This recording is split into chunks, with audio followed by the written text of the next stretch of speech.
Kang. Oke, selamat pagi. Assalamualaikum warahmatullahi wabarakatuh. Waalaikumsalam warahmatullahi wabarakatuh. Ya, alhamdulillah puji syukur kita panjatkan kehadirat Allah. Hari ini kita bisa mulai perkuliahan APSI ya setelah 2 minggu kemarin Ibu absen. Tapi semoga dengan sedikit terlambat itu nanti kita tidak akan ketinggalan ya untuk pembelajaran kalian di sini. Sebelumnya untuk teman-teman yang Muslim boleh deh berdoa bersama saya untuk mendapatkan keberkahan ilmu. Bismillahirrahmanirrahim. Rabbi shrahli sadri wa yassirli amri wahlul 'uqdatam min lisani yafqahu qawli. Amin. Rabbi zidni ilma warzuqni fahma waj'alni minas sholihin. Semoga Allah menitipkan ilmu yang bermanfaat untuk kita semua ya. Amin. Teman-teman tadi Ibu sudah kenalan. Sedikit mungkin Ibu mau share screen. Sebelum memulai, teman-teman boleh lihat ini ya, kalau pengen mengenal Ibu lebih jauh, teman-teman bisa masuk ke blognya Ibu di sini, di notes.its.ac.id/Yuhana. Ya, di sini saya bukakan biodata. Teman-teman bisa lihat untuk bidang penelitian yang banyak saya tekuni adalah RPL, kemudian AI, semantic web dan ontologi, serta rekayasa pengetahuan.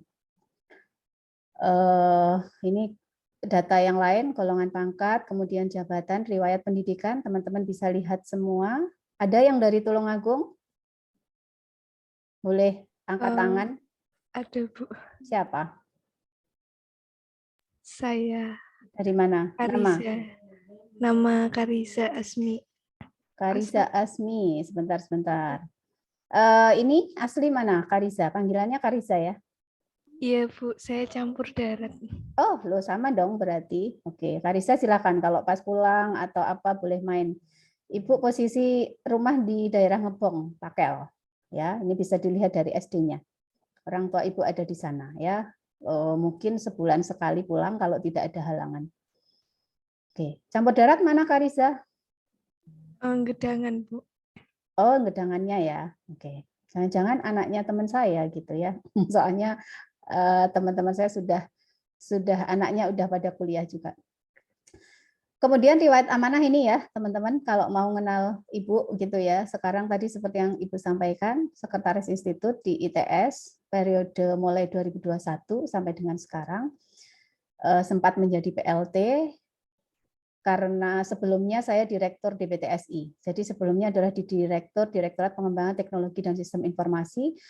Akhir tahun 2020, tanggal 29 Desember 2020 itu Pak Sekit kabundut gara-gara COVID-19. Jadi karena Pak Sekit Sekretaris Institut yang sebelumnya kabundut, kemudian saya langsung diangkat sebagai PLT sampai dengan 1 Februari, dan baru diangkat menjadi Sekretaris Institut di tanggal 2 Februari sampai dengan sekarang. Nah, Direktur DPTS-nya sekarang Pak Rizky. Mungkin ada teman-teman yang yang ikut kelasnya Pak Rizky Yanuar. Ya, digantikan Pak Rizky Yanuar. Kemudian pernah menjadi Kepala Pusat Pengembangan Sistem Informasi. Jadi rasanya cukup kompeten untuk bisa membantu kalian mengikuti kuliah APSI gitu ya. Belajar kuliah APSI. Jadi Kapus Bank Sistem Informasi, kemudian jadi dosen sejak 2003, dan sebelumnya bantu sebagai kasih ruang baca, kasih kerja praktek, dan pernah mengajar di UNESA. Ini asosiasi profesi, kemudian tugas pengalaman lebih banyak saya pengabdian atau merojek ya. Kalau sekarang kan dosen projek sama dengan mahasiswa MPKM gitu ya, disahkan oleh Mas Menteri. Nah itu banyak terkait dengan Master Plan TIK. Membantu menyusun Master Plan TIK di berbagai pemerintah kabupaten dan kota. Kemudian sering dulu saya jadi pembimbing ya, dan banyak mengantar anak-anak untuk menjadi juara, tetapi sekarang mungkin karena kesibukan di Sekretaris Institut menjadi berkurang untuk bisa membantu adik-adik sebagai pembimbing kegiatan kemahasiswaan. Ya, kemudian pernah jadi tim SBMPTN, juri IT dan seterusnya. Berbagai narasumber di tempat lain ya, baik di perguruan tinggi maupun di ini ya, kementerian menambah bekal saya untuk bisa menemani adik-adik belajar lebih banyak gitu ya. Kemudian ada 3 HKI yang sampai sekarang sudah dimiliki gitu ya. Kemudian terkait award, training maupun scholarship, S3 saya dapat beasiswa LPDP, kemudian pernah jadi lulusan terbaik pada saat wisuda kemarin dengan predikat cum laude. Kemudian pernah dapat travel grant untuk East Asia Machine Learning School, kemudian best paper, kemudian dapat berbagai hibah ya, kemudian beasiswa LPDP, kemudian kalau dari S1 juga dapat beasiswa tapi tidak saya tuliskan di sini, beasiswa apa ya waktu itu peningkatan prestasi ya PPA. Oke. Kemudian penelitian saya aktif mendapatkan hibah meskipun sekarang aktif di sekretaris institut tapi masih juga berusaha aktif untuk meneliti. Jadi teman-teman yang memerlukan pengalaman untuk meneliti sesekali boleh deh kalau bidang minatnya sama ikut Ibu.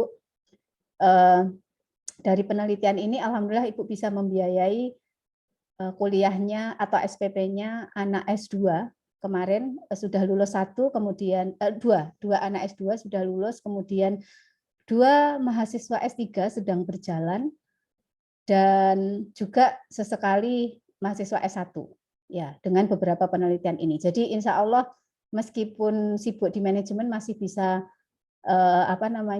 berkontribusi dengan Bapak Ibu dosen dan juga adik-adik mahasiswa. Ini beberapa jurnal internasional terindeks Scopus Q2, kemudian ada yang nasional terakreditasi ini ya, kemudian konferensi internasional dan lain-lain. Artinya kalau teman-teman mau nanti berminat untuk Bu nulis, saya bisa dibantu enggak? Itu mungkin kalau ada waktu saya bisa bantu kalian. Ya. Mungkin itu aja dulu ya perkenalannya. Ada pertanyaan dulu terkait ini? Enggak ada? Oke, kita lanjut untuk ke materi. Saya menghargai teman-teman yang open cam. Ya, terima kasih banyak.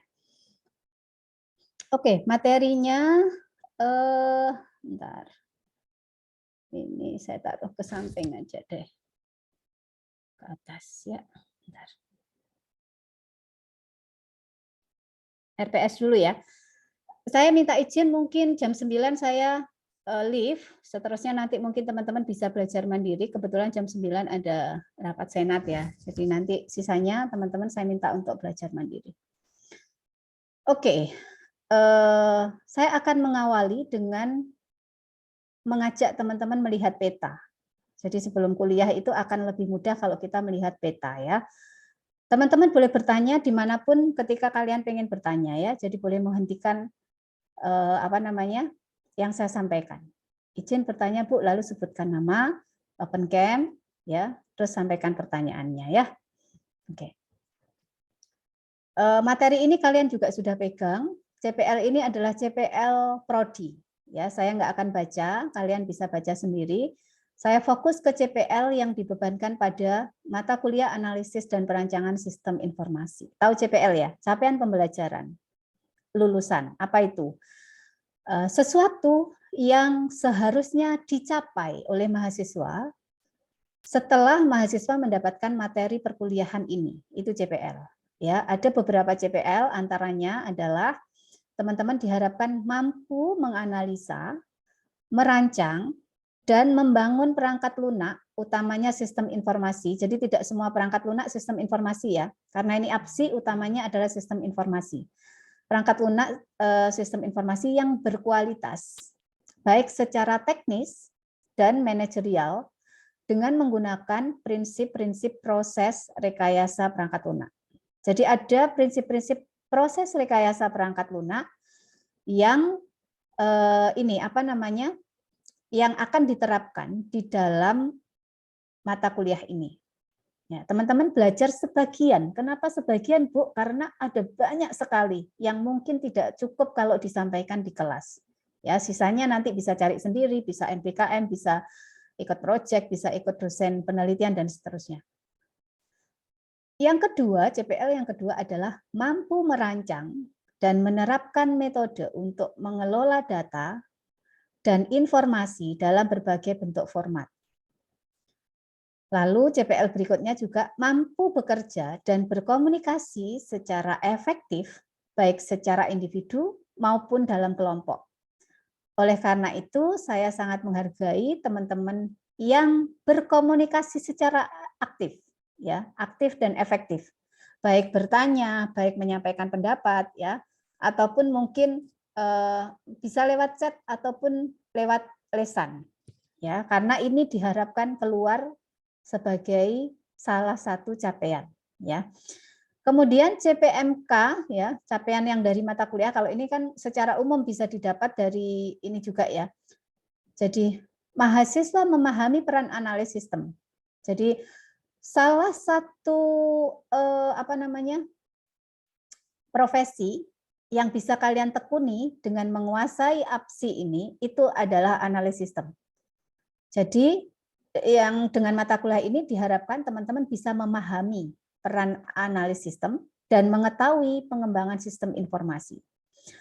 Lalu mampu memahami proses bisnis, menetapkan dan memodelkan kebutuhan pengguna dengan pemodelan proses, pemodelan data, dan pemodelan objek. Jadi ada berbagai teknik atau pemodelan. Nanti kita akan mencoba belajar 3 ini. Semoga nututi ya waktunya, semoga. Ya. Kemudian yang berikutnya, mahasiswa memahami dan menerapkan strategi pengembangan sistem informasi. Dan yang terakhir, mahasiswa mampu mentranslasi hasil pemodelan analisis ke perancangan. Jadi hasil analisis itu ada hasilnya, perancangan juga ada hasilnya. Nah, di mata kuliah ini, teman-teman akan mencoba memodelkan analisis, kemudian juga mentranslasikan ke perancangan. Yang meliputi ada perancangan arsitektur, perancangan antarmuka pengguna, dan laporan, program, dan penyimpanan data. Ada pertanyaan sampai di sini? Saya stop saya dulu. Oke. Ada pertanyaan? Tidak? Oke, Anggito, silahkan sambil kenalan, boleh? Ya, Bu. Sebelumnya perkenalkan nama saya Anggito, asal Surabaya. Saya izin bertanya, Bu, kalau untuk pembagian nilainya bagaimana ya, Bu? Persentase pembagian nilai. Pertanyaan yang bagus. Ya, pembagian nilai akan saya jelaskan setelah ini. Ya, terima kasih Anggito. Ada pertanyaan yang lain? Oke, saya menuju ke menjawab pertanyaannya Anggito ya. Kembali lagi share screen. Oke. Ya, teman-teman lihat di bawah ini ada yang namanya rencana pembelajaran semester. Ya, Anissa, saya bisa dibantu untuk yang masih di waiting room bisa bisa dimasukkan. Jadi ini tadi sudah saya jelaskan CPL-nya ya, teman-teman sudah paham. Nah, bahan kajian atau materi pembelajarannya apa Bu gitu ya. Jadi apa Bu yang nanti akan kita pelajari gitu ya. Nah, yang akan kita pelajari adalah ini. Peran sistem informasi dalam organisasi. Tentunya kita pahami dulu apa itu sistem informasi gitu ya. Kemudian mengetahui juga tentang Software Development Life Cycle atau SDLC. Lalu mengenal juga tentang teknik penggalian kebutuhan, bahkan kalau bisa teman-teman merasakan dan melakukan, ya baik itu survei, wawancara, kuesioner, observasi, prototyping gitu ya. Kemudian memahami pemodelan proses, ya pemodelan proses itu ada DFD, ada ERD, ada kamus data. Memahami pemodelan objek dan bisa membuat gitu ya, membuat model proses maupun model objek dalam bentuk sequence diagram, kelas diagram, ada banyak ya pemodelan objek ini, sampai dengan teman-teman bisa membuat dokumen SKPL yang berorientasi objek dan DPPL terutama yang berorientasi objek. Jadi mungkin kita akan fokus untuk belajar objek oriented karena ada beberapa mata kuliah lain yang nanti akan nyambung terkait dengan objek oriented. Salah satunya kayak pemrograman framework, kemudian kalau yang kemarin juga mungkin sebelumnya teman-teman belajar juga tentang OO ya. Meskipun sekarang yang lagi tren itu agile ya. Agile mungkin nanti masuk pengayaan. Teman-teman tetap mengenal agile, agile gitu ya. Nah, ini pustakanya nanti boleh pakai ya. Nah, tadi pertanyaannya Anggito, penilaiannya bagaimana, Bu? Nah, teman-teman bisa baca di sini ya. Sebisa mungkin saya akan ikuti yang ada di sini, sebisa mungkin. Tapi kalau enggak, paling tidak akan ada 4 penugasan. Ya, ada 4 penugasan yang itu jadi bisa jadi nanti saya ngambil nilai saat kuliah. Bisa jadi memang di luar kuliah dengan tugasnya kalian, atau mungkin memang ada kuis atau UTS begitu ya. Nah, ini sudah ada di sini. Ya, insya Allah kita akan ikuti ini ya. Tidak jauh-jauh dari sini. Ya, ini kalau ada kata-kata evaluasi, nah itu berarti sebenarnya nanti ada proses evaluasi ya. Ini ya, sesuai statement kebutuhan dengan kebutuhan real pengguna ya. Ini ya, assessment 1. Ini berarti nilai diambil 25%. Ya. Assessment 2, ada kuis 25%. Jadi yang ini tugas, kemudian kuis ya. Terus assessment 3 ini membuat dokumennya. Ya. Yang terakhir adalah assessment keempat, dokumen SKPL DPPL-nya. Yang lain ini latihan-latihan gitu. Kalau ada penugasan di sela-sela ini adalah latihan-latihan kalian. Ya, sudah jelas Anggito? Jelas, Bu. Terima kasih, Bu. Oke, sama-sama. Ada pertanyaan yang lain, teman-teman? Cukup ya? Nah, ini tadi saya penilaiannya ada di sini. Apa namanya? Kurang lebih ya. Jadi ini ya pengerjaan validasi. Ya, asal kalian mengerjakan dengan baik, kerjakan sendiri, kalian paham, udah Ibu nilai nggak susah-susah. Kuliah bersama saya itu serius tapi santai. Santai tapi serius. Ya, kalian boleh guyon boleh tapi kita serius. Kalian boleh serius tapi sebenarnya kita rileks untuk bisa menyerap materi dengan baik. Oke. Cukup? Ada pertanyaan? Nggak ada? Oke. Kalau nggak ada, silahkan buka materi dulu. Saya kasih waktu 5 menit. Yang mau ke toilet boleh ke toilet. 5 menit baca materi dulu. Ya, jadi 7.45 kita mulai lagi. Ya. Oke. Saya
Sudah teman-teman bacanya?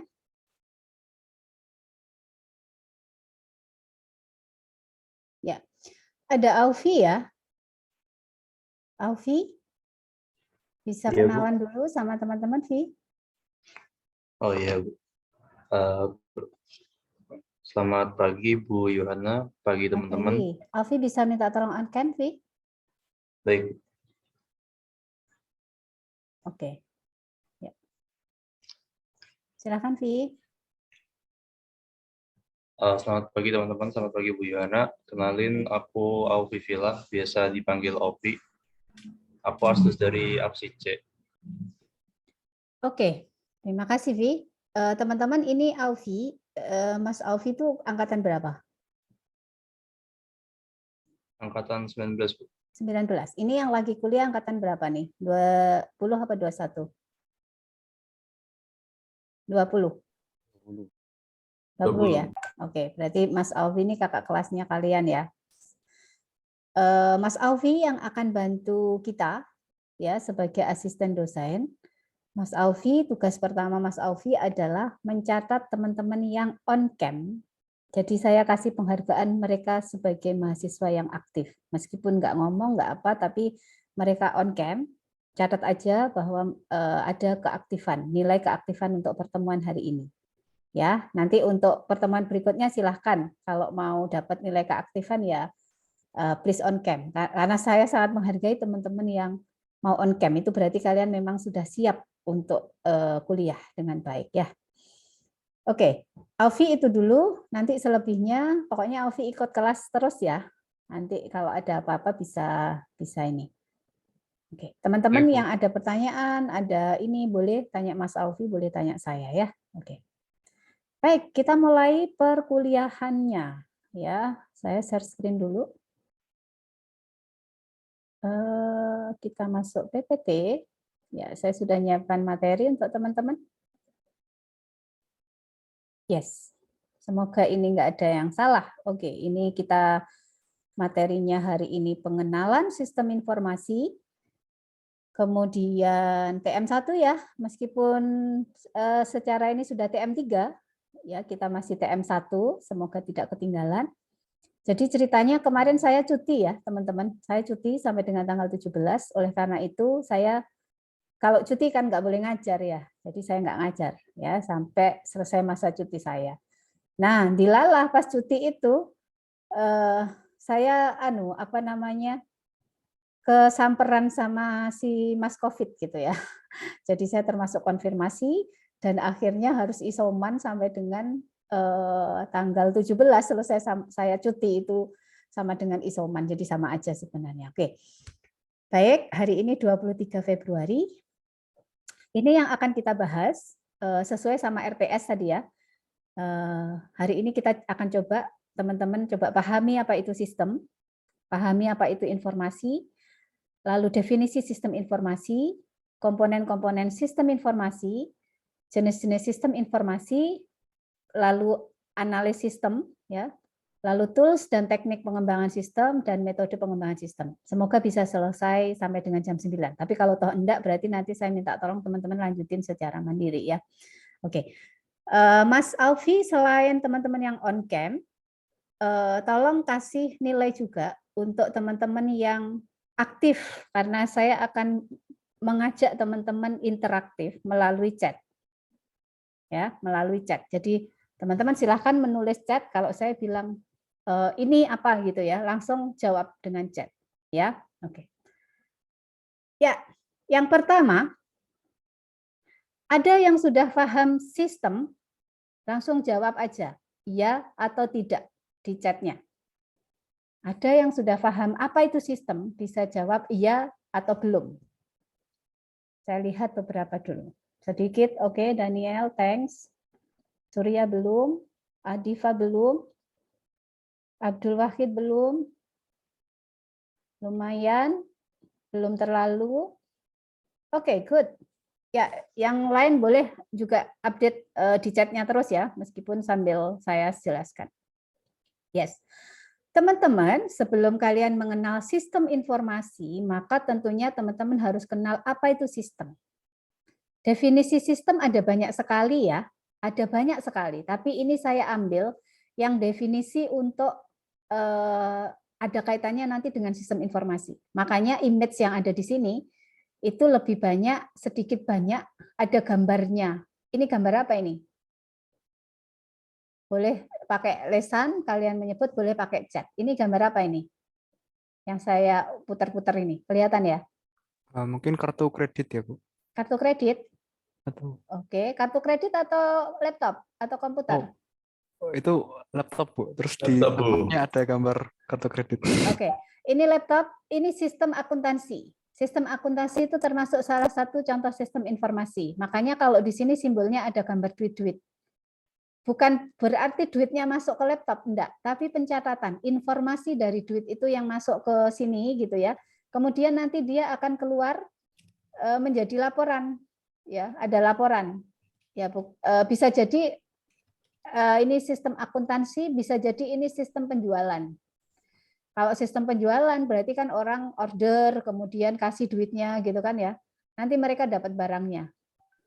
Nah, yang ini operasional dilakukan oleh human gitu kan, ngasih duitnya, kemudian dapat barangnya, pengiriman ini oleh human, tapi pencatatannya dilakukan di dalam sistem ini gitu.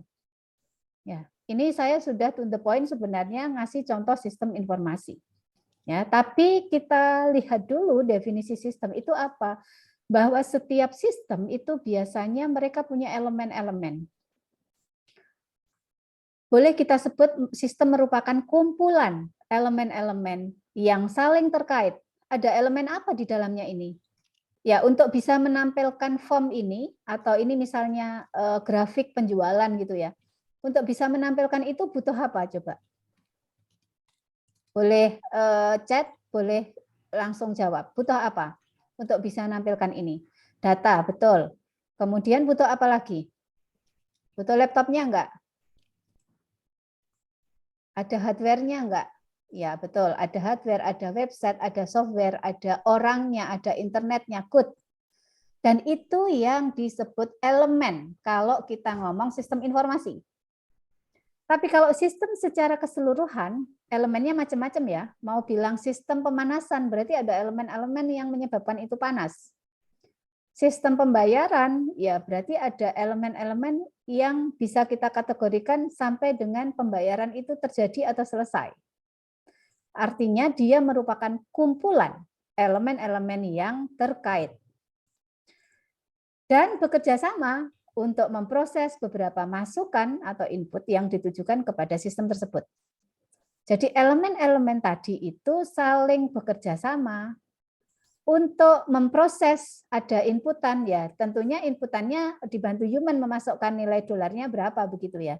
Nilai dolar berapa, kemudian order dari pengguna tadi apa, sampai dengan keluar informasi. Ya, misalnya saya mau bayar pakai GoPay. Lah kalau saldo saya nggak cukup, dia bisa memproses. Saldo tidak cukup. Atau Anda bisa pakai pembayaran lain, begitu kan? Ya. Sehingga dia bekerja sama untuk memproses beberapa masukan atau input yang ditujukan kepada sistem tersebut. Selanjutnya, sistem ini mengolah masukan sampai menghasilkan beberapa keluaran atau output yang diinginkan. Oke, dengan kata lain, kalau teman-teman mau bilang sistem itu apa, jadi dia adalah kumpulan elemen-elemen atau komponen-komponen yang saling terkait, kemudian ada input, lalu dilakukan proses, dan keluarlah output. Oke, pertanyaan saya berikutnya. Apakah Anda semua sudah paham dengan yang disebut sistem? Yang tadi jawab belum, apa sudah paham dengan barusan yang saya jelaskan? Silakan jawab di chat. Sip, tercerahkan Monica. Oke, paham. Good, paham Bu. Oke, good. Saya bisa next ke berikutnya ya. Nah, kalau sistemnya saya sudah tahu, lalu apa ya Bu yang disebut dengan informasi gitu ya? Oke. Informasi, kalau dilihat dari sini, informasi, apa sih informasi? Coba, boleh kalian sebut, apa itu yang disebut dengan informasi? Boleh tulis di chatnya. Hasil olahan data, good, betul Monica. Kumpulan data yang sudah diproses, betul, ya. Olahan data, oke, good. Berarti Anda sudah paham. Jadi rangkaian data yang sudah diolah, yang mempunyai sifat sementara, bergantung pada waktu dan mempunyai arti bagi penerimanya, itu yang disebut sebagai informasi. Ada angka ini, kalau cuman kayak gini nggak ada infonya, berarti ini cuman data. Tapi kalau ini ternyata ada informasi yang bisa dimengerti oleh penerima, maka dia bisa jadi informasi. Ya, betul, data yang memiliki arti.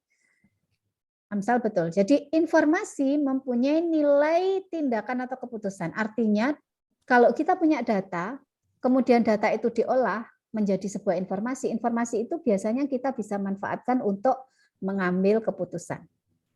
Makanya kalau mau digabung berarti udah kelihatan ya kira-kira sistem informasi itu apa. Oke. Saya tanya lagi berarti, apakah teman-teman sudah paham apa itu informasi? Boleh tulis di chatnya. Oke, good. Banyak yang sudah paham. Ya, ini Sejati Bakti. Ini anak wali saya loh. Tadi belum masuk ya pada saat saya panggil-panggil ya. Oke. Ini agak putus-putus gitu, Bu. Oke. Baru masuk. Saya baru masuk. Oke, yang ini udah jelas belum suara Ibu? Sudah, Bu. Udah ya. Nah, teman-teman bisa lihat yang barusan keluar. Informasi merupakan sumber daya organisasi. Jadi organisasi atau institusi atau perusahaan atau apapun itu yang tidak memiliki informasi maka siap-siap untuk kolaps. Tapi kalau dia punya informasi dan bisa mendapatkan informasi tepat waktu, berkualitas, maka siap-siap untuk survive dan leading. Makanya informasi itu sekarang menjadi kunci. Dan sistem informasi itu yang akan membantu informasi terolah, terdistribusi dengan baik. Jadi berikutnya kita masuk ke ini ya, definisi sistem informasi. Teman-teman sudah paham dengan baca ini? Sebelum Ibu jelaskan, boleh sebut di situ. Sistem informasi.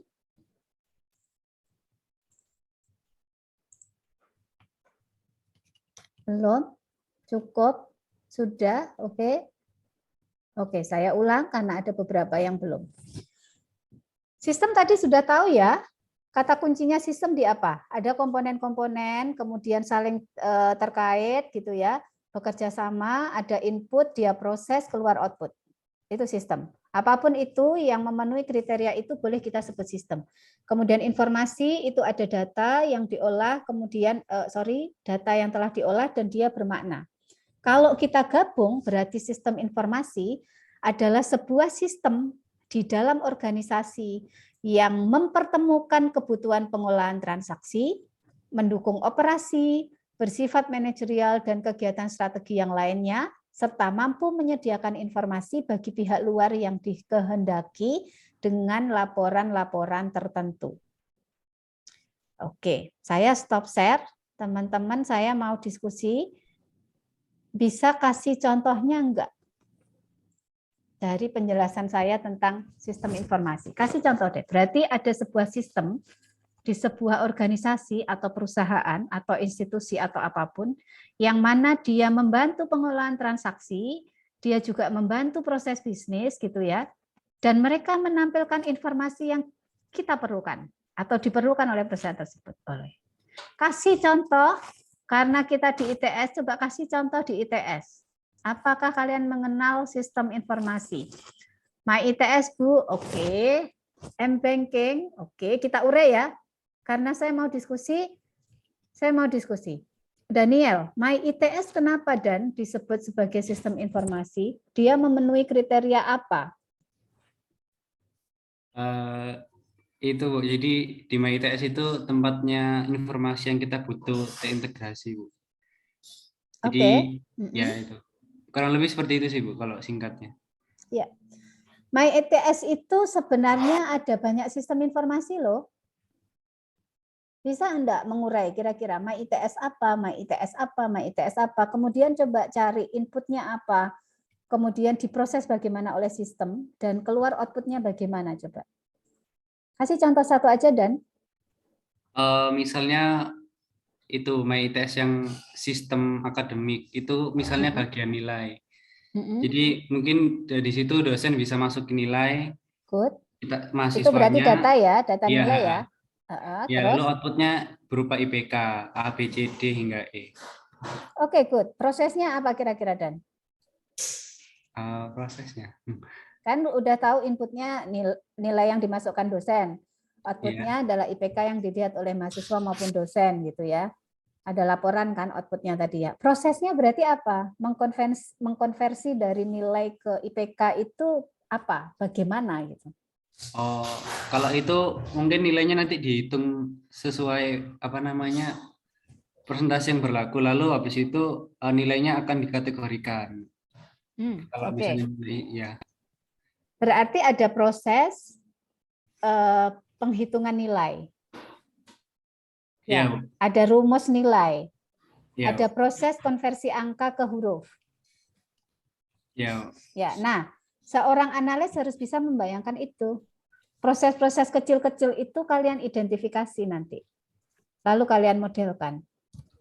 Jadi sudah tepat, Daniel udah bisa dari inputnya berupa data, kemudian outputnya berupa IPK, lalu di dalamnya pastilah ada proses mengkonversi dari data ke IPK. Tidak mungkin hanya simsalabim gitu ya, kemudian keluar.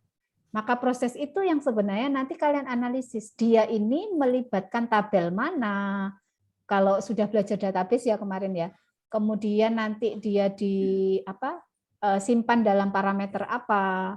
Kemudian apakah ada rumus yang terlibat di situ? Ya, rumusnya itu pastilah berdasarkan peraturan gitu, bukan berdasarkan suka-sukanya programmer. Sehingga kalian akan mensurvei, tanya ke akademik apakah ada peraturan tentang konversi nilai. A itu berapa, AB itu berapa gitu ya. Nah, rumus-rumus itu mendapatkan untuk bisa diprogram tadi kalian melalui tahap yang namanya analisis. Jadi kalian pergi ke bidang 1, tanya peraturan akademik, kemudian tanya berapa maksimal SKS yang bisa ditempuh, dan lain sebagainya. Itu masuk kegiatan analisis. Oke, udah mulai masuk ya ke sana ya. Nah, padahal kita masih ngomongin sistem informasi. Selebihnya silahkan nanti, itu sudah betul. M-Banking, sistem mesin kasir, ya, sistem FRS, sudah betul. Jadi kalian bisa coba identifikasi sistem apapun yang di mana di situ dia mengolah data menjadi informasi dan bermanfaat untuk kebutuhan kita, gitu ya, kebutuhan stakeholder kayak tadi ya. Kebutuhannya apa, Bu? Loh, mahasiswa perlu tahu IPK-nya berapa. Mahasiswa perlu dapat, kenapa? Kalau kerja nanti ya IP sama IPK Bu yang dikasihkan ke perusahaan. Lah kalau sistemnya nggak bisa ngitung, gimana saya nanti keluar gitu kan ya? Dia bisa mengeluarkan transkrip, itu kebutuhannya mahasiswa. Dosennya apa? Dosennya bisa lihat saya ngajar jam berapa, termasuk nanti nyambung ke MyITS Classroom, materinya saya letakkan di mana, tugas yang dikumpulkan mahasiswa bisa saya lihat gitu ya. Paham ya? Oke, clear? Rasanya sudah selesai nih materi saya harusnya ya, sudah paham sistem informasi. Berarti udah langsung lulus ini, gitu ya. Oke, Daniel, thank you udah mau diskusi. Kita lanjut lagi ke materi ya. Oke, jadi ini udah paham ya, teman-teman? Ya. Nah, kalau tadi Ibu bilang kalau sistem itu punya komponen, berarti sebenarnya komponen sistem informasi apa dong, Bu, gitu ya. Nah, ini udah Ibu taruh di situ, tuh 2, 3, 4, 5, 6. Ada yang bilang 6, ada yang bilang 5 gitu ya. 5 itu tanpa ini jaringan komputer. Bisa jadi ada sistem informasi yang tidak membutuhkan jaringan komputer, bisa. Yang standalone itu ya, dia kan nggak perlu internet.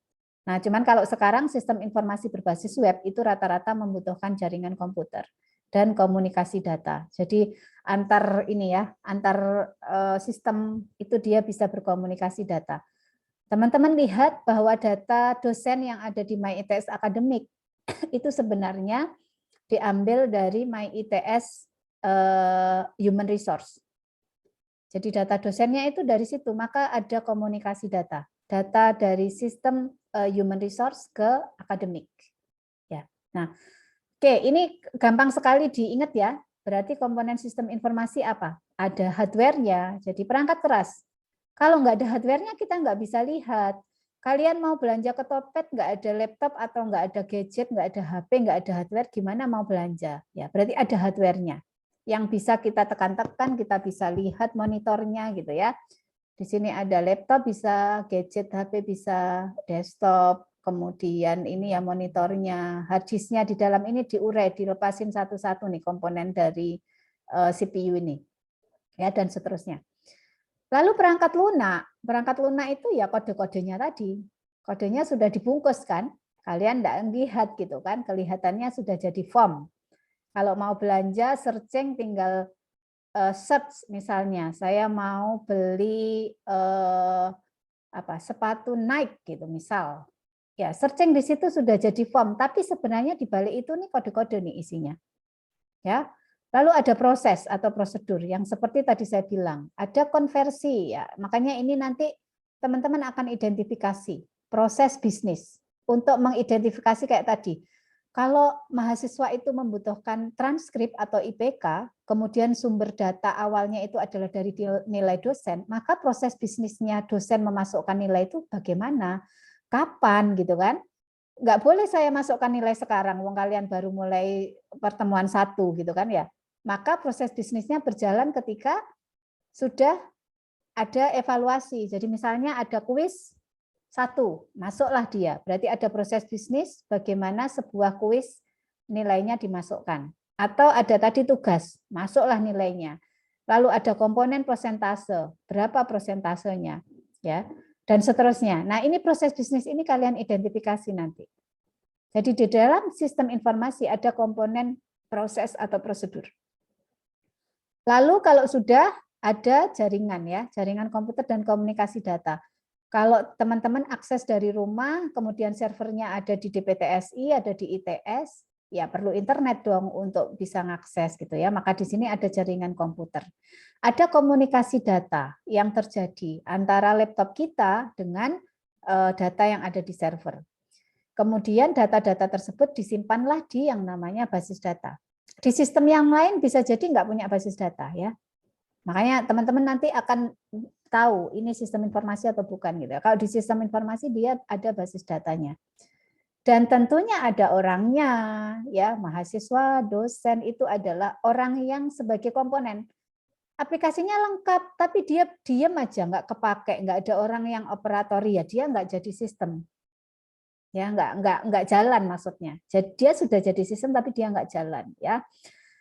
Oke, sampai di sini teman-teman sudah paham komponen-komponen sistem informasi, bisa kasih feedback di chat. Biar kita bisa geser ke berikutnya. Alhamdulillah paham. Oke, paham Bu, sudah. Oke, good. Ya, sampai semuanya tulis paham di situ ya. Oke, terima kasih feedbacknya teman-teman. Kita masuk, kalau sudah paham definisi sistem apa, informasi apa, lalu sistem informasi apa, kita akan coba lihat apa sih jenis-jenisnya sistem informasi. Ya, oke. Apa sih jenis-jenisnya sistem informasi ya? Ini bisa dilihat ya, teman-teman. Ada yang mau jelasin ini? Berusaha menjelaskan, boleh. Nanti dengan salah itu malah paham kalian ya. Yuk, saya mau 1 atau 2 orang.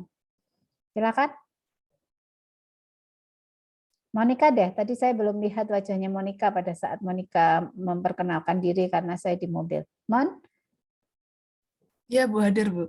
Oke, boleh tampilkan ininya.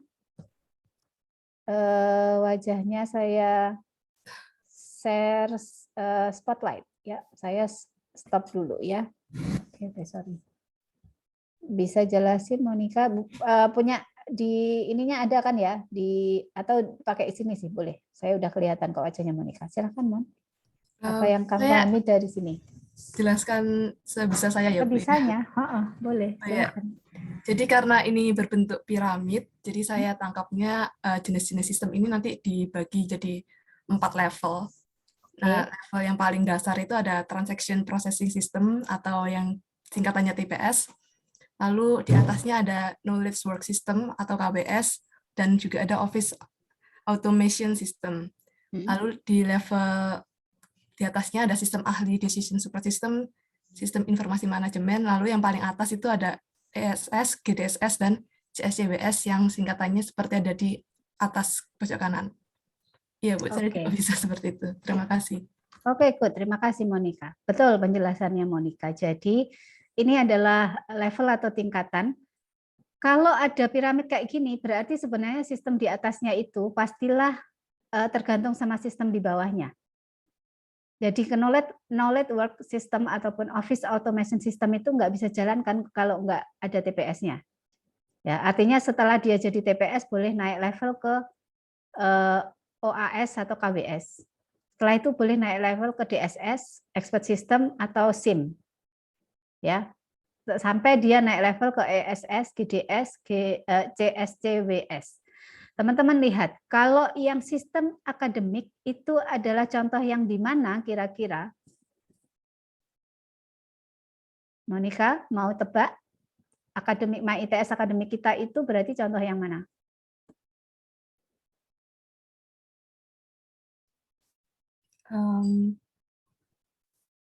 Ini nebak ya, Bu ya? Nebak. Salah, nggak akan mengurangi nilaimu, Oke, tenang aja. siap. Saya kunci jawaban saya yang di sistem ahli decision support system, Bu. Sistem ahli, kenapa kok ada di situ? Oh, nebak, Bu, saya tidak tahu sebenarnya. Nggak apa-apa, nebak itu kan pasti ada ininya, ada latar belakangnya kenapa menebak itu. Itu ada tulisan sistem informasi manajemen, Bu. Jadi menurut saya siakat masuk yang di situ. Oke, baik. Si akad boleh masuk di SIM manajemen kalau memang dia mensupport kebutuhan manajemen. Jadi manajemen itu kata kuncinya di manajemen. Manajemen itu apa? Manajemen itu seperti kepala departemen, kemudian misalnya rektor dan lain-lain. Kalau si akad itu bisa menampilkan informasi-informasi yang manajemen itu bisa memutuskan sesuatu berdasar hanya melihat informasi di sistem itu, maka boleh disebut SIM, Monica. Tapi kalau misalnya dia sebatas misalnya membantu mahasiswa bisa melihat nilainya, kemudian membantu dosen memasukkan nilainya, itu dia adalah transaction processing system. Jadi sistem pemrosesan transaksi. Kalau dia sampai bisa DSS atau apa, maka bisa untuk memutuskan tadi ya, maka itu sudah SIM. Levelnya kalau MyITS akademik itu belum sampai membantu memutuskan. Untuk bisa membantu memutuskan akan ditambahi dengan satu lagi kemampuan. Jadi dibuatlah sistem baru yang mengambil data dari TPS, kemudian dipakailah untuk DSS atau SIM. Saya kasih contohnya. Saya stop share dulu, saya coba carikan ya. Teman-teman saya kasih contoh. Bentar.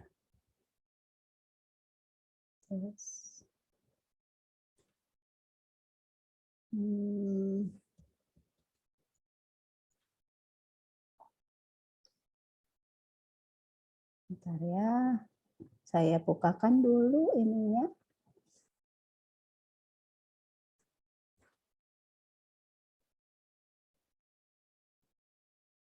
Bentar. Ada pertanyaan boleh atau ini dulu ya teman-teman. Ya. Oke, saya share screen dulu. Monica bisa lihat ya. Kalau di SIM akademik gitu ya. Kalau di akademik teman-teman udah pada tahu tadi ya. Kalau loginnya dosen kayak gimana Bu gitu ya. Kalau loginnya dosen akademik itu seperti ini. Ini kecanggihan sistem kita ya. Kalian harus bangga di ITS gitu ya bahwa setiap level akan beda jumlah sistemnya gitu ya. Kebetulan karena saya harus banyak hal yang diurusi maka lebih banyak daripada yang kalian punya gitu ya. Nah, kalau di MyITS akademik sebentar ini harus dipindah-pindah gitu ya. Ya. Nah, ini di akademik ini teman-teman bisa lihat beda ya antara dosen dan ini, dan lebih banyak itu adalah dia pemrosesan transaksi. Kalau tahu ada laporannya masih laporan sebatas report seperti yang tadi.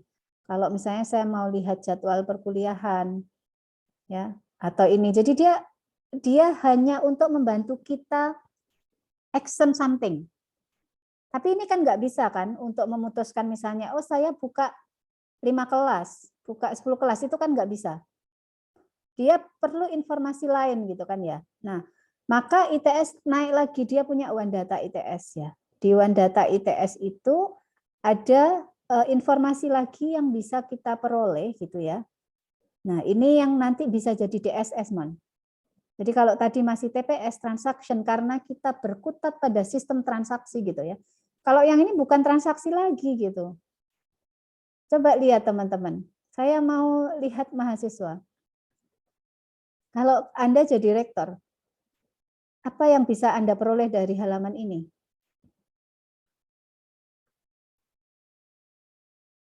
Saya perbesar ya. Oke, apa yang bisa Anda peroleh dari halaman ini?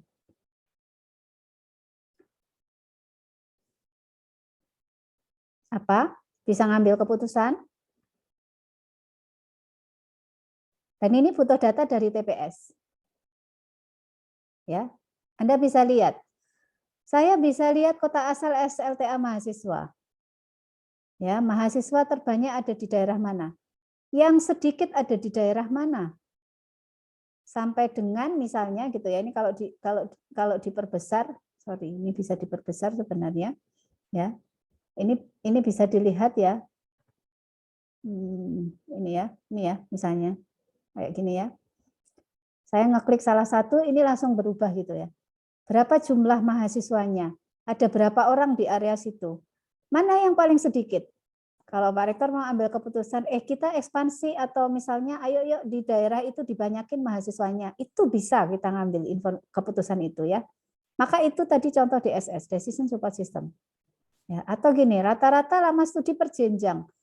Ini kok S1 ada yang mendekati, ini 8 masih oke lah gitu ya. D3 ya, D4 ini berapa ini? D4. 8,2, D4 masih oke berarti. S2 4,58, berarti ada yang tidak tepat waktu nih. Ada apa misalnya dengan bidang 1, kok ada yang di atas 4? Harusnya kan mahasiswa S2 itu lulus 4 semester. Nah, ini di atas 4,58. Berarti ada kebijakan yang harus dijalankan untuk bisa menurunkan rata-rata lama studi. Nah, itu berarti bisa digunakan untuk membantu mengambil keputusan. Maka itu boleh masuk di SIM ataupun di DSS. Oke, paham ya, Monika dan teman-teman? Oke. Paham, Bu. Ya, good. Jadi itu ada tahapannya. Nah, dia bisa dapat data itu tadi nggak bisa kalau nggak punya TPS. Ya, artinya harus ada TPS-nya dulu, sistem informasi yang biasa dulu. Kita dapetin data, baru data itu kita kumpulin, kita olah. Nanti naik lagi ke yang besar. Oke, Monika, thank you. Kita masuk lagi ke berikutnya ya. Ada pertanyaan nggak? Oke, ada statistik tadi jawab ya, statistik data mahasiswa, informasi mahasiswa, keperluan evaluasi, betul. Jadi kita bisa memutuskan, saya mau ngapain nih? Tahun ini misalnya saya mau lihat, saya mau ambil mahasiswa lebih banyak kemana? Antonio silahkan, ada pertanyaan? Ya Bu, saya tanya itu bedanya yang paling buat sendirian apa transaksi sama yang atasnya, yang knowledge itu bedanya apa ya Bu ya? Oke, good. Pertanyaan yang bagus. Berarti kita harus menuju ke slide berikutnya ya. Oke, jawabannya ada di halaman berikutnya, Anton. Ya. Oke. Share. Saya coba ini lagi sebentar. Masih halamannya ke sini. Bentar. Ini mindah. Ini ya. Ini ya. Oh, apa ini? Potentially security ini. Ya. Ini tadi yang jenis-jenis sistem ya. Kemudian yang ini berdasarkan kebutuhan bisnis hampir sama sebenarnya.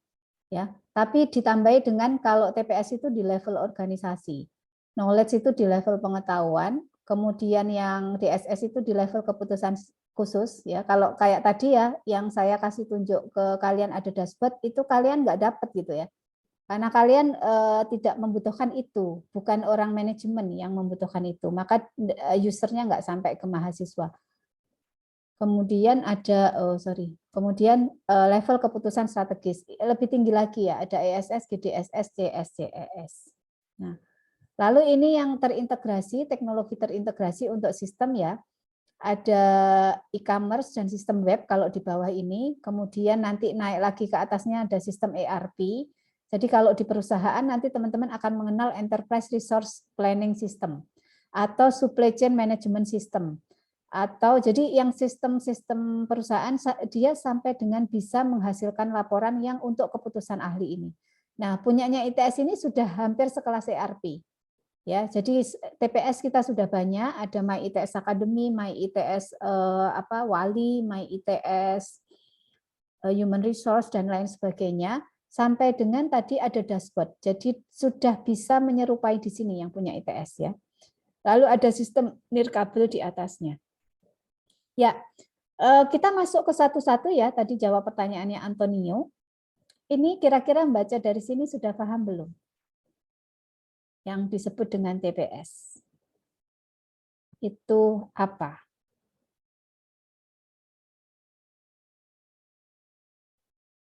Boleh tulis di chat, sudah paham atau belum? Ya.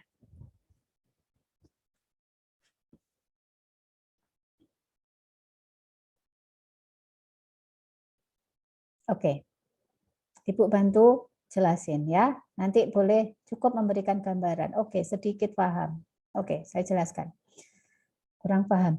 TPS kata kuncinya di sini ya, pengumpulan dan pengolahan data. Jadi Transaction Processing System, dari namanya aja ya sistem yang memproses transaksi. Bukan tempat pembuangan sampah. Oke. Jadi TPS banyak artinya ya. Nanti kalau kuis apa singkatan dari TPS gitu. Terus di situ ada tempat pembuangan sampah. Jangan dicentang karena kita kuis APSI gitu ya. Nah, sistem yang menjadi pintu utama dalam pengumpulan dan pengolahan data pada suatu organisasi. Ini kata kuncinya. Teman-teman lihat tadi TPS. Apakah betul My ITS Academy itu TPS? Iya, di situ bisa masukkan nilai, masukkan datanya mahasiswa ya kan? Masukkan kelas yang ditawarkan gitu kan? Maka tempat menginput, mengumpulkan. Lalu dia juga mengolah data. Keluarlah IPK, keluarlah kelas yang ditawarkan semester ini gitu ya. Nah, jadi ada data yang sudah diolah bisa kita lihat. Fungsinya memproses data dalam jumlah besar, bisa jadi proses gaji karyawan, penjualan, pembelian.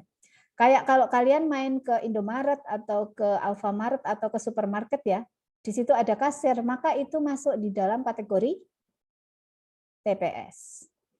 Ya, karena dia bisa memproses.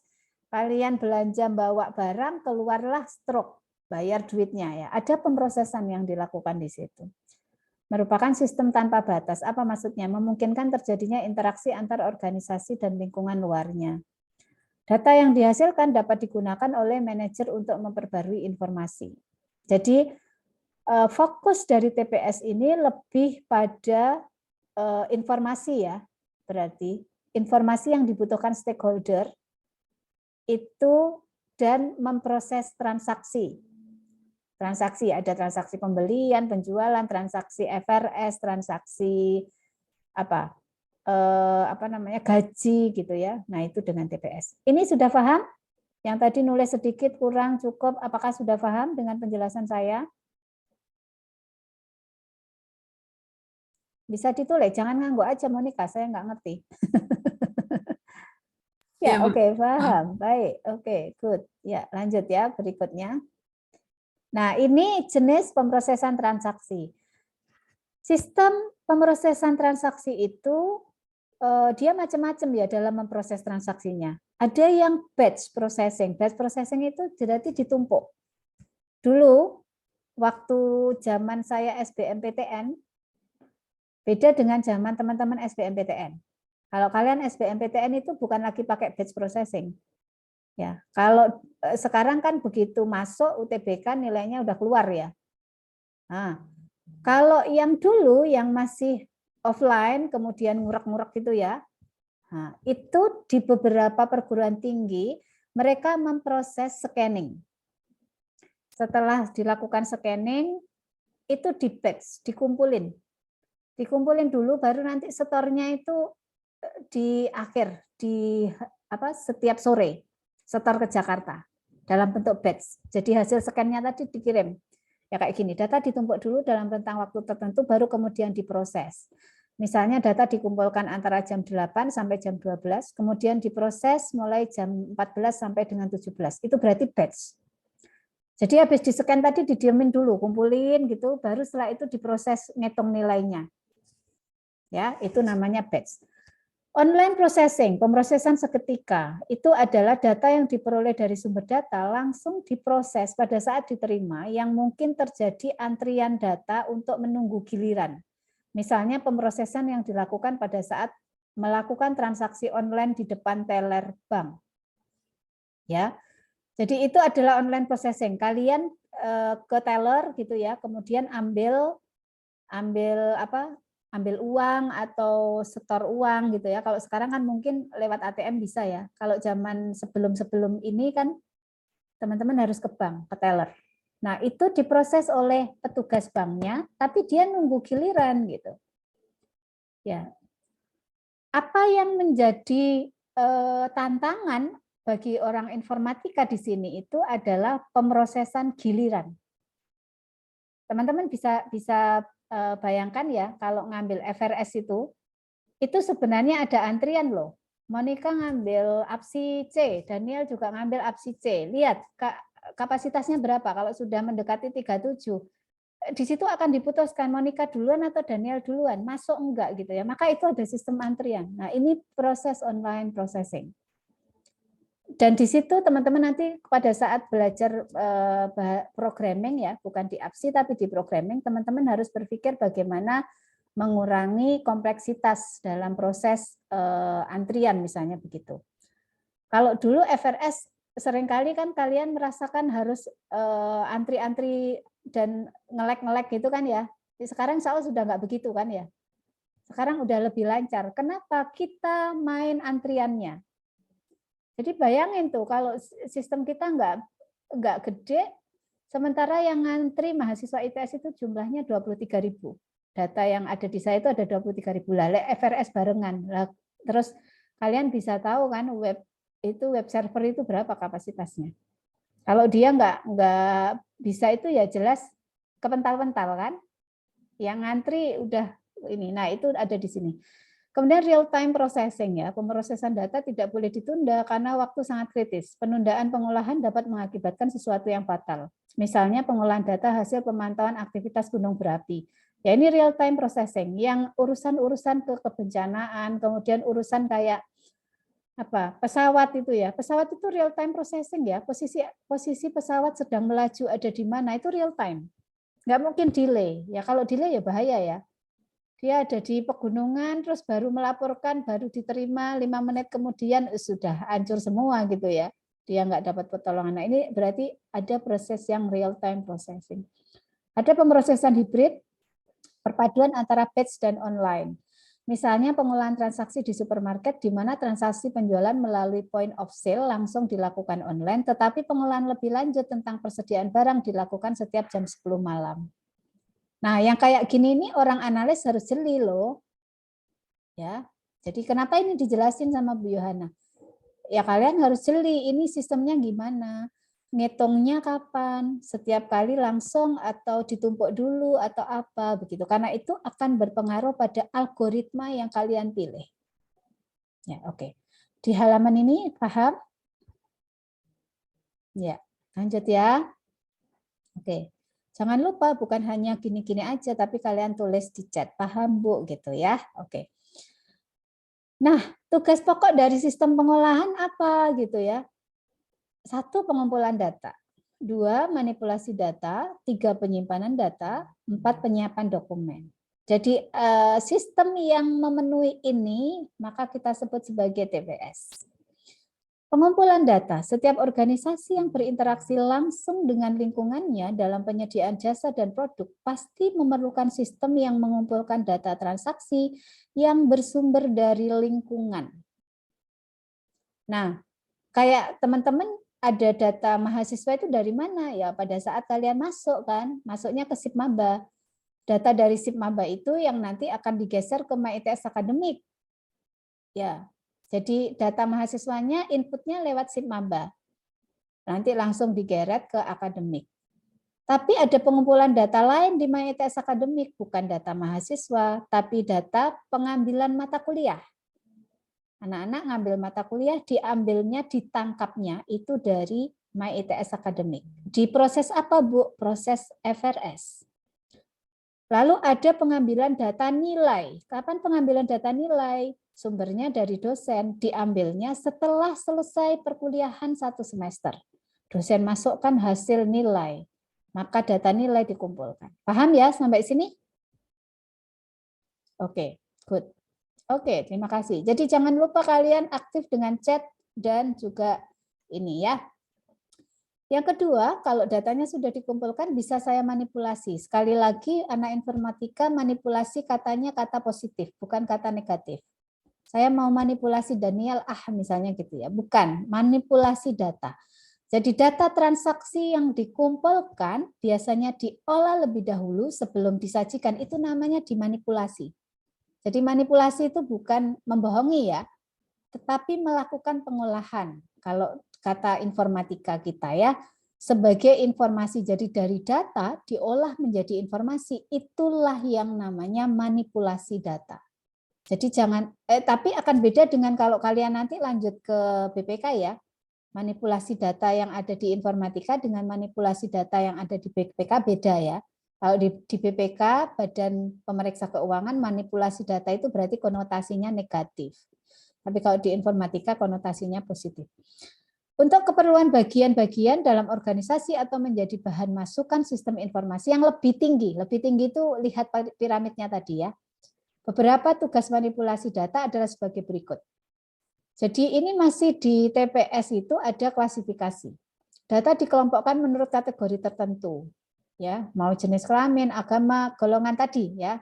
Dikelompokkan nanti disupport ke atas yang tadi kalian lihat dashboard. Ya, itu karena dia dikelompokkan dulu nih di sistem transaksi ya. Kalau dia nggak dikelompokkan nggak bisa. Makanya kenapa kalau memilih jenis kelamin laki-laki atau perempuan itu pakai radio button.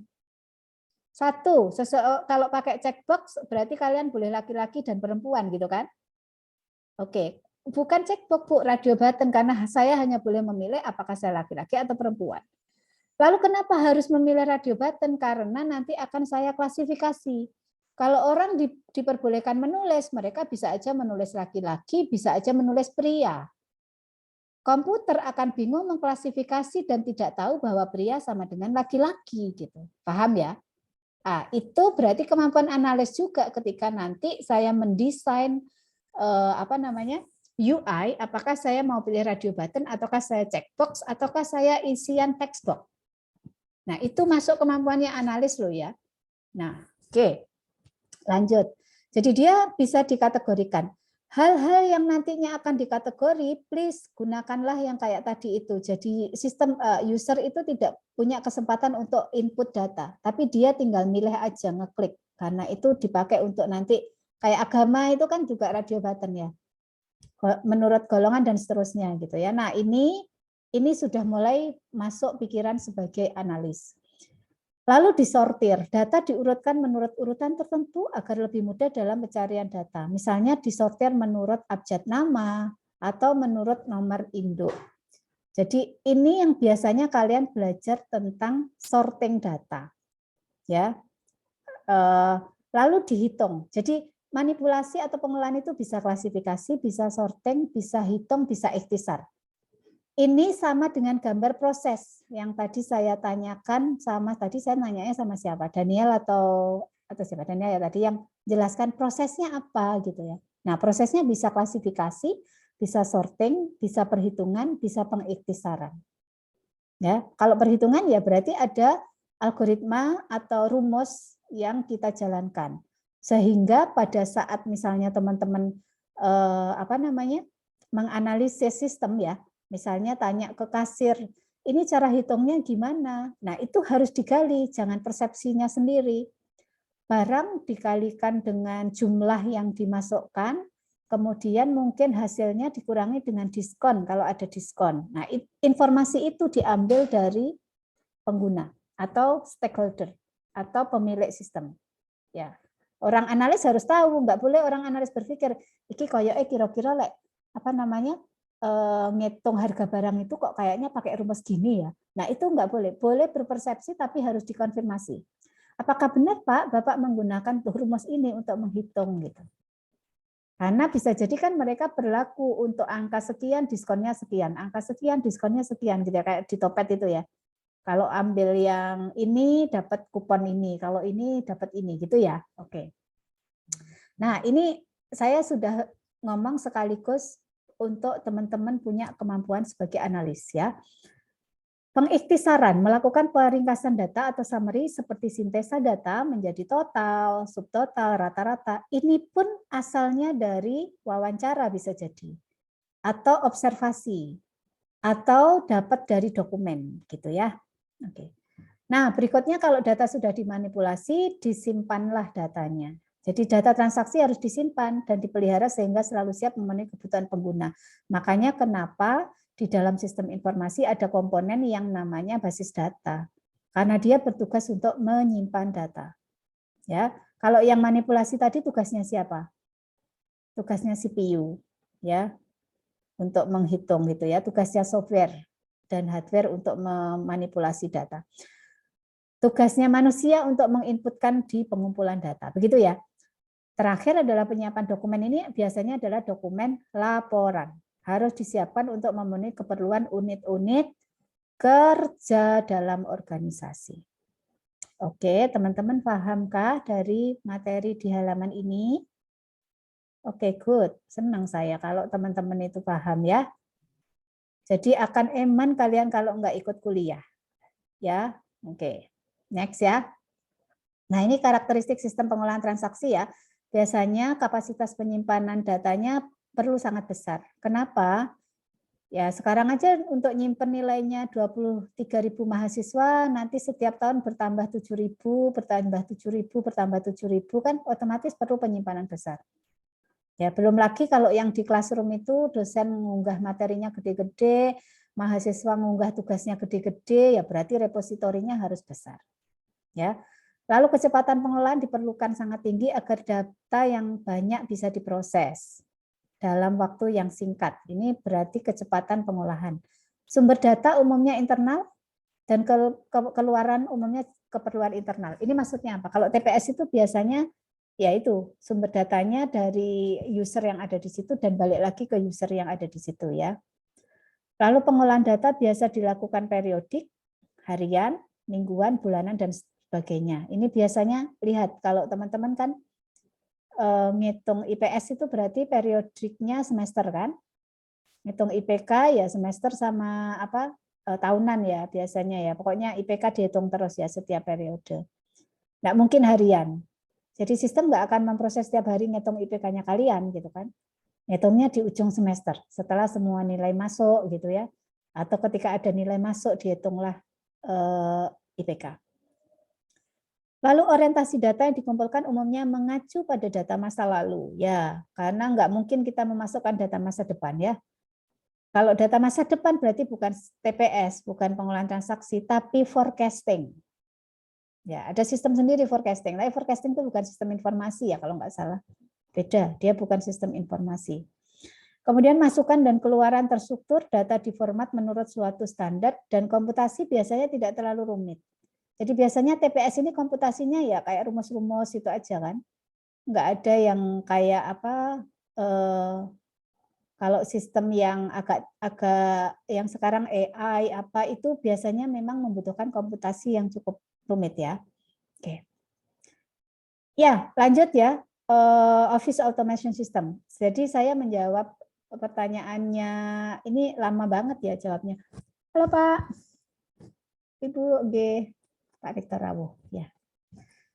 Ya, Office Automation System itu level pengetahuan dan dia mendukung pekerja data. Apa itu pekerja data? Jadi dia melakukan analisis informasi, mentransformasikan data atau memanipulasikannya dengan cara yang sudah ditentukan sebelum didistribusikan kepada pihak-pihak terkait.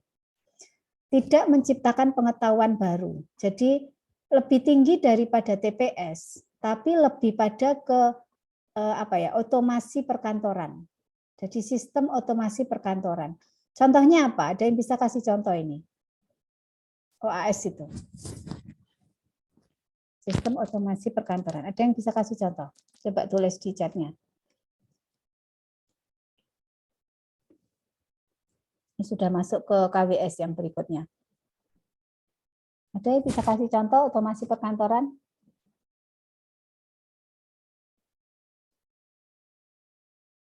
Kayaknya pada bingung ini. 1, 2, 3, aplikasi workspace. 4, Surel, oke, good. Oke, sudah bisa kasih contoh ya. Sudah kasih contoh, bisa kasih contoh ya. MS Office-nya bukan. Surat elektronik oke. Yang apa namanya? Perkantoran My ITS Office, kalau di ITS ya, ada My ITS Office. Itu dia level pengetahuan ya, cuman distribusi aja kan. Ada surat, oh iya saya ada surat ini saya harus melakukan aktivitas apa gitu ya, mendukung pekerja data atau mendukung tugasnya kita ya, dan dia tidak menciptakan pengetahuan baru. Ya sudah, nggak ada pengetahuan baru yang tercipta dari surat, cuman oh iya saya tahu ada surat. Saya tahu harus melakukan aksi lain gitu ya, tapi tidak ada pengetahuan baru yang tergenerate. Ya. Yang berikutnya KWS, Knowledge Work System, merupakan level pengetahuan mendukung pekerja profesional menciptakan pengetahuan baru dan memungkinkan memberikan kontribusi kepada organisasi atau masyarakat. Kalian kalau saya minta kasih contoh mungkin bingung. KWS ini biasanya untuk pelatihan pegawai baru. Ya, dia menyimpan informasi-informasi atau pengetahuan yang dimiliki oleh pegawai sebelumnya. Atau dia menyimpan tutorial-tutorial yang menyebabkan pegawai baru itu langsung bisa berkomunikasi. Ya, bisa langsung kerja, ya itu biasanya disimpan di dalam knowledge work system. Jadi levelnya adalah pengetahuan. Informasi yang disimpan kaitannya dengan pengetahuan, baik tasit maupun yang intasit gitu ya. Oke. Nah, berikutnya SIM, Sistem Informasi Manajemen. Ruang lingkupnya meliputi TPS. Jadi SIM itu biasanya TPS dikumpulin jadi satu. Lalu bekerja karena adanya interaksi antara manusia dengan komputer, melibatkan penyimpanan basis data dan model yang membantu pengguna menginterpretasikan dan menerapkan data tersebut, membantu menyatukan beberapa sistem informasi bisnis yang sudah terkomputerisasi meskipun tidak berupa struktur tunggal. Kalau tadi Daniel atau siapa tadi menyebut My ITS, only My ITS, maka itu SIM. Karena di dalam My ITS itu ada My ITS Academic, My ITS Human Resource, kemudian My ITS penelitian, ya macam-macam, yang dia bisa bertukar data satu sama lain, kemudian dia membentuk laporan lagi yang lebih tinggi, nah itu dia SIM. Ya. Bisa difahami teman-teman? Masih bingung kayaknya? Oke, paham. Ya, oke. Ya, berikutnya DSS ya. Nah, Decision Support System berarti sistem pendukung keputusan. Ini lebih tinggi lagi dari SIM. Jadi di atasnya SIM atau setara SIM. Penekanannya adalah mendukung pembuatan keputusan di seluruh tahapan. Bergantung pada basis data sebagai sumbernya. Ya. Keputusan terakhir tetap menjadi wewenang pengambil keputusan. Kalau di DSS itu biasanya sistemnya bisa merekomendasikan keputusan. Jadi kalau ada kejadian A, kejadian B, kejadian C misalnya, kemudian dia ceklik gitu ya, melihat ngambil dari berbagai data sampai dia bisa memberikan rekomendasi. Ini Anda bisa memutuskan dengan alternatif A, alternatif B, alternatif C. Jadi dia mendukung keputusannya seperti itu. Nah, berikutnya ada sistem ahli, expert system, dan kecerdasan buatan, AI. Anggito, silakan. Masih ada yang belum paham? Bu, saya izin bertanya, Bu. Yang tadi di decision support system, kalau misalnya sistem sort gitu, Bu, kalau misalnya di online shop kan ada kayak urutan dari harga terendah misalnya, itu termasuk DSS atau yang knowledge work system ya, Bu? Yang apa? Pengetahuan baru yang diproses.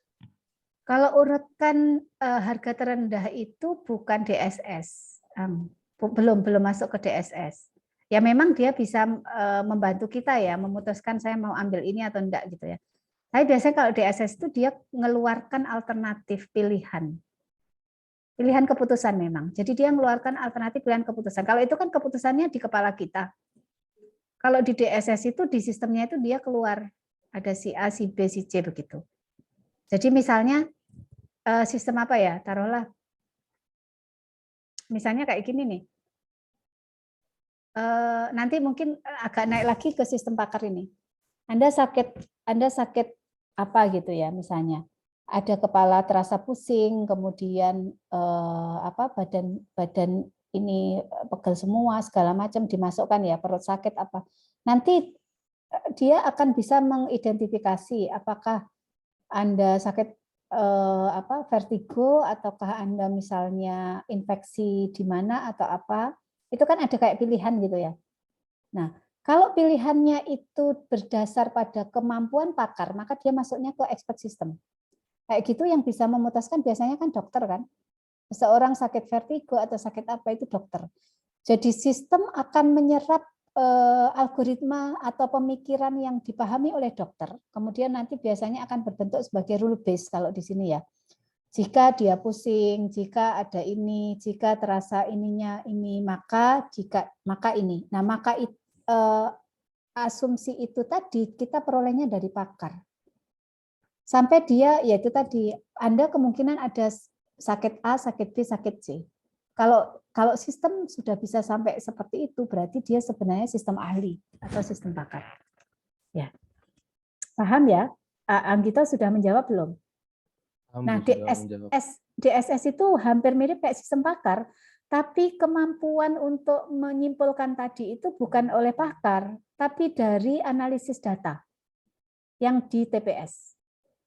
Jadi dia bisa menyimpulkan, misalnya Pak Rektor tanya saya sebaiknya akan invasi kemana gitu ya. Ya yang saya jelaskan tadi masih belum DSS ya, yang dashboard tadi ya, belum jadi DSS itu masih apa namanya satu tingkat lagi sampai dengan dia keluar kata-kata oke, silahkan invasinya ke misalnya ini ya tambah mahasiswa di daerah Kalimantan, tambah mahasiswa di daerah Sumatera misalnya, di sana ada banyak mahasiswa berprestasi dan seterusnya. Itu kan berarti dia menggabungkan dengan sistem lain.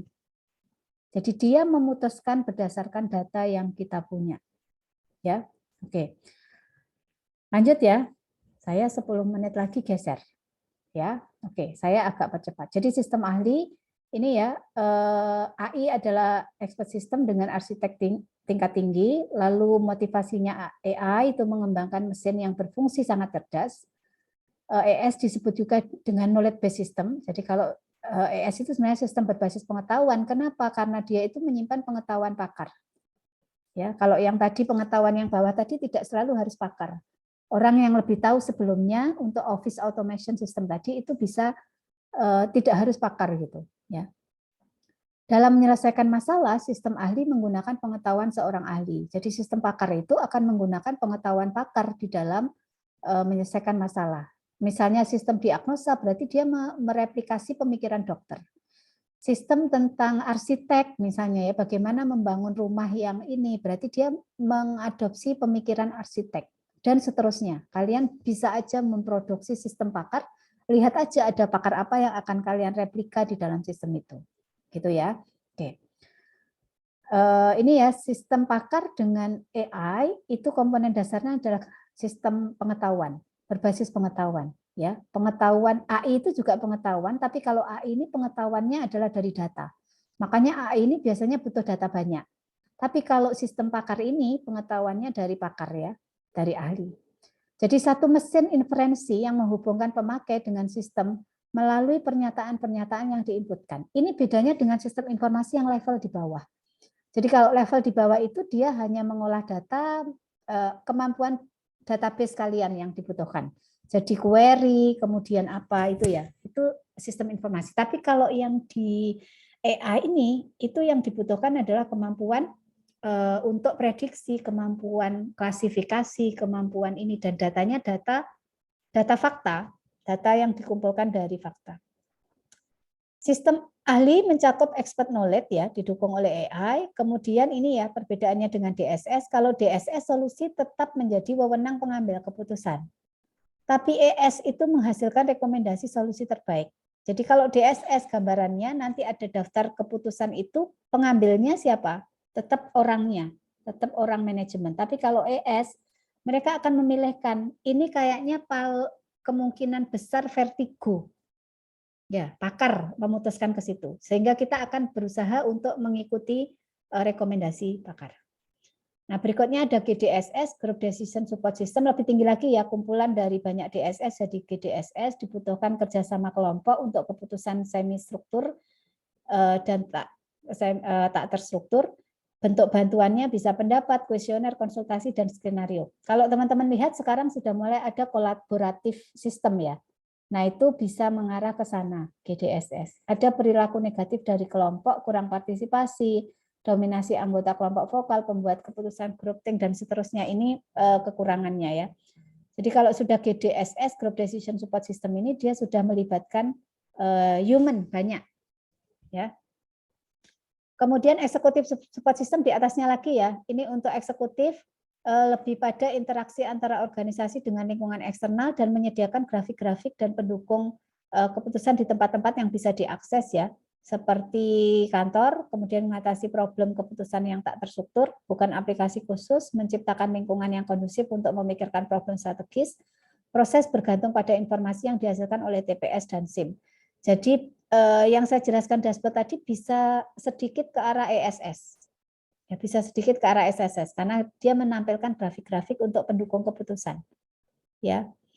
Kemudian e-commerce ya dan web system, ini strategi bisnis paling baik masa depan dan masa sekarang ya. Keuntungannya meningkatkan kesadaran tersedianya satu layanan, produk industri orang atau kelompok bisa diakses 24 jam, adanya standar desain UI, menciptakan sistem yang dapat diperluas secara global dan meningkatkan area jangkauan. Jadi layanan sekarang yang e-commerce itu yang paling ini ya, karena kalian mau malam-malam belanja juga bisa, mau jam 2 subuh belanja juga bisa gitu kan ya. Dan pengiriman pun juga akan jalan dengan baik. Ya. Yang berikutnya ada ERP, ini lebih besar lagi ya. Kumpulan ya. Kumpulan bukan hanya sistem informasinya tapi sampai dengan DSS-nya, sampai dengan dia komunikasi dengan customer dengan ini gitu ya. Jadi menampilkan integrasi SI yang sudah ada pada level manajemen yang berbeda, ya masing-masing level bisa aja dapat hak akses yang berbeda. Ya, lalu perangkat lunak ERP yang populer ini ya, PeopleSoft, Baan, Oracle gitu ya, membutuhkan komitmen dan perubahan organisasi. Karena ini mahal dibandingkan membuat aplikasi sendiri, ya pasti membutuhkan komitmen dari pimpinan untuk dia bisa jalan dan menjalankan aplikasi dengan baik. Ya, dan biasanya pasti komitmen salah satunya dana ya. Jadi dana, kemudian yang kedua adalah kepemimpinan yang kuat untuk memastikan bahwa sistem berjalan. Ya. Nah ini ya komitmen yang diperlukan, pelatihan untuk menganalisis dan mengguna, mampu merancang, melakukan instalasi, melakukan pemeliharaan, update menggunakan paket ERP secara tepat. Saya terlalu cepat enggak? Masih bisa diikuti ya? Oke, masih bisa ya. Nah, ini pelatihannya untuk penganalisis dan pengguna dan penyediaan peralatan. Jadi komitmen pimpinan penting. Nanti kalau kalian sudah jadi pimpinan, jangan lupa kalau habis beli peralatan atau habis beli sistem, komitmennya dijalankan. Apa Bu komitmennya? Tadi ada bentuk apa tadi? Pelatihan ya. Ada pelatihan, kemudian juga ada penyediaan peralatan. Kemudian biasanya mengawal, apakah ini dijalankan enggak, ada kesulitan enggak, ada masalah enggak gitu. Kalau habis bikin aplikasi dijalankan, ada kesulitan tidak dibantu, maka orang tidak akan pakai. Ya, nah itu urusan berikutnya kalau kalian sudah berada di manajemen. Ya, dukungan dan pemeliharaan dari vendor, ini berarti dana ya. Nah ini sudah mulai masuk ke analis ya, peran analis sistem dan desainer. Analis dan perancangan sistem ini adalah tahapan-tahapan proses untuk mengembangkan sistem informasi yang berkualitas tinggi. Sementara tugasnya analis adalah menganalisis, merencanakan, mengembangkan, dan merawat sistem informasi. Lebih ke arah menganalisis dan merencanakan. Ya, kalau merawat ini nanti ke arah maintenance ya sebenarnya. Nah, ini ya kemampuan yang teman-teman harus miliki untuk menjadi seorang analis. Satu, bisa menganalisis input data. Kayak tadi, input data itu berarti datanya apa? Data apa itu kalau ngomong data mahasiswa berarti harus bisa mendefinisikan apanya dari mahasiswa itu. Oh, ada NRP, ada nama, ada alamat, ada apa, itu harus didetailkan. Jadi teman-teman harus bisa menganalisis input data. Menganalisis aliran data. Kalau tadi sudah ada nama, NRP, kemudian ada nilai dari dosen ya. Ini dosen ini nilainya mengalir kemana? Apakah mengalir ke sistem langsung ataukah ada proses terlebih dahulu yang lain? Ya. Kemudian menganalisis proses atau transformasi terhadap data. Data tadi untuk bisa jadi IPK itu diapakan prosesnya? Apakah disortir, apakah diklasifikasi, apakah dihitung tadi ya? Ataukah ini ada tahapan teman-teman harus lakukan analisis. Kalau dia dihitung, bagaimana algoritma penghitungannya? Teman-teman harus gali itu. Ya, kemudian siapa yang berhak menghitung? Apakah sistem ataukah ada campur tangan human? Ya, siapa yang punya pegang rumusnya? Nah, itu berarti mencari orang yang tepat untuk diwawancara atau digali. Lalu menganalisis penyimpanan data. Kalau tadi data sudah mengalir, lalu dia disimpan di mana? Tabel apa? Saya perlu tabel apa? Saya perlu query yang bagaimana gitu ya untuk ini, untuk mengeluarkan proses tadi, menjalankan proses. Ya, sampai dengan menganalisis output. Kalau datanya sudah saya simpan, lalu tampilan IPK itu mau seperti apa? Adakah nama atau apa yang ditampilkan? Kemudian apakah nama semesternya juga saya perlu tampilkan? SKS-nya kah perlu saya tampilkan? Lalu bentuk tampilannya mau seperti apa? Nah, ini udah berpikir untuk merancang. Ya, jadi menganalisis outputnya nanti kayak gimana? Biasanya harus ikuti aja form yang sudah berjalan. Kecuali kalau misalnya dia ada redundansi informasi, ya kita bisa perbaiki gitu ya. Yang berikutnya menganalisis kebutuhan aplikasi dan teknologinya. Kalau tadi saya sudah paham semua proses, berarti saya butuh apa? Apakah saya perlu scanner? Apakah saya perlu barcode? Apakah saya perlu printer? Apakah saya perlu, jadi adakah peralatan lain yang saya butuhkan secara hardware? Atau mungkin saya perlu untuk memproses tadi butuh algoritma khusus, butuh software khusus, butuh lisensi khusus gitu ya. Nah, itu analis harus mampu sampai ke sana. Apakah teman-teman siap untuk menjadi analis?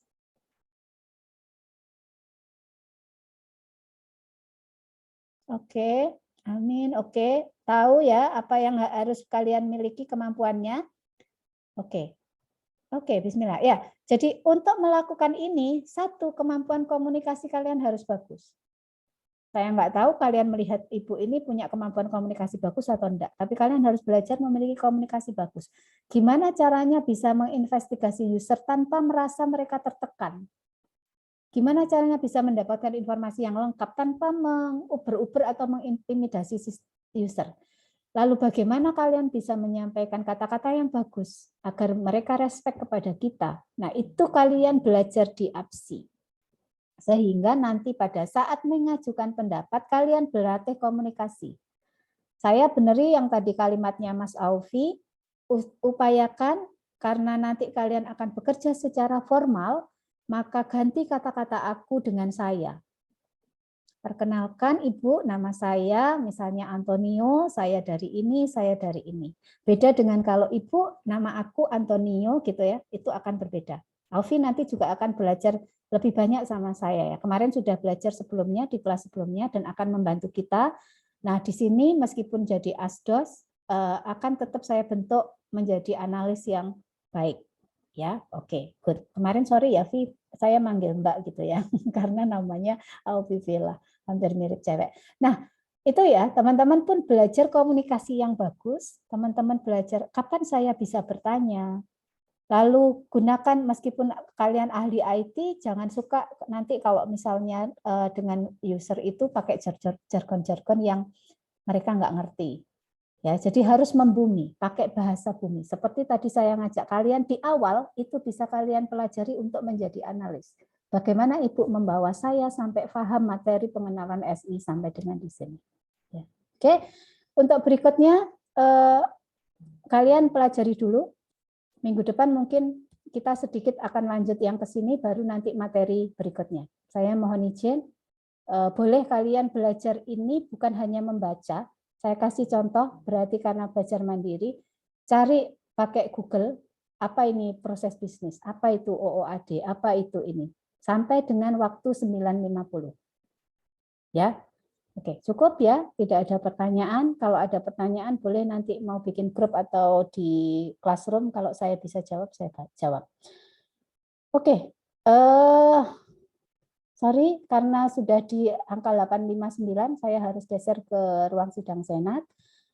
Terima kasih buat teman-teman yang sudah ini ya, sudah aktif kuliah di sini.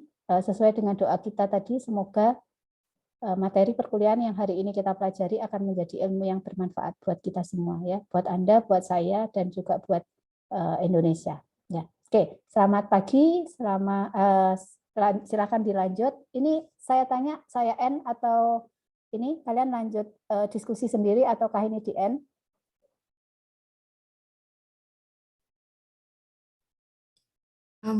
Menurut saya di end saja mungkin Bu. Cuma teman-teman yang lain mungkin ada jawaban Ya, lain. setuju dengan Monica. Oke, baik. Setuju dengan Monica. Berarti sampai jumpa minggu depan insya Allah ya. Oke, Assalamualaikum warahmatullahi wabarakatuh. Sama-sama Monica. Salam. Waalaikumsalam. Terima kasih Bu. Sama-sama. Saya N ya.